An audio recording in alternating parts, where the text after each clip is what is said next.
ऊपर हम चर्चा कर रहे हैं, लेकिन मैं देख रहा हूं बहुत से हमारे सदस्य ने औरंगजेब पर चर्चा की।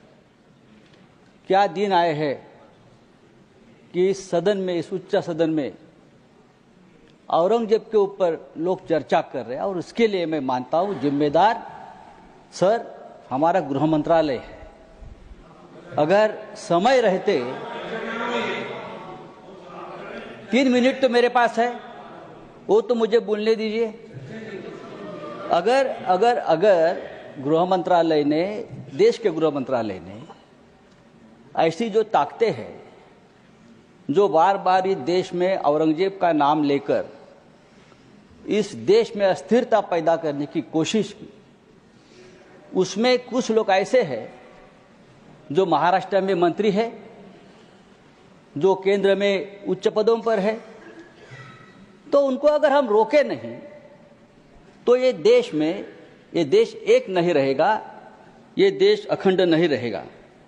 देश में एकता और अखंडता कायम रखने का काम ये गृह मंत्रालय का है।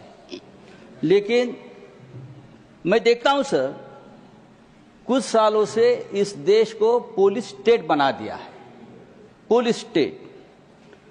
और उनका काम क्या है कि विरोधियों को कमजोर करना, पॉलिटिकल पार्टियों को तोड़ना, यह गृह मंत्रालय का काम है हर जगह।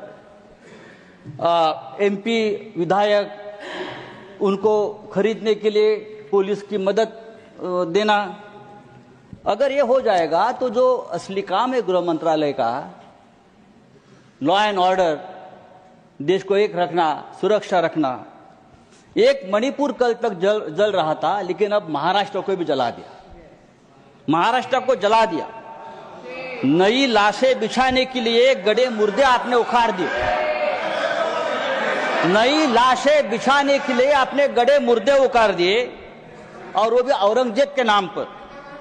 300 साल में नागपुर में कभी दंगा नहीं हुआ था, इतिहास है नागपुर का। 300 साल में कभी नागपुर में दंगा नहीं हुआ था। नागपुर जैसे शहर में अगर दंगा होता है, और वो भी हमारे महाराष्ट्र के मुख्यमंत्री के विधानसभा क्षेत्र में, अरे मैं ये कहना चाहता हूं, अगर आपको औरंगजेब का कबर तोड़ना है तो बेशक तोड़िए, आपको किसने रोका? आपकी सरकार है, केंद्र में और महाराष्ट्र में आपकी सरकार है, गृह मंत्री आपके हैं, महाराष्ट्र में मुख्यमंत्री आपके हैं। आप जाइए, हाथ में फावड़ा विवड़ा लेकर उधर जाइए और तोड़ दीजिए।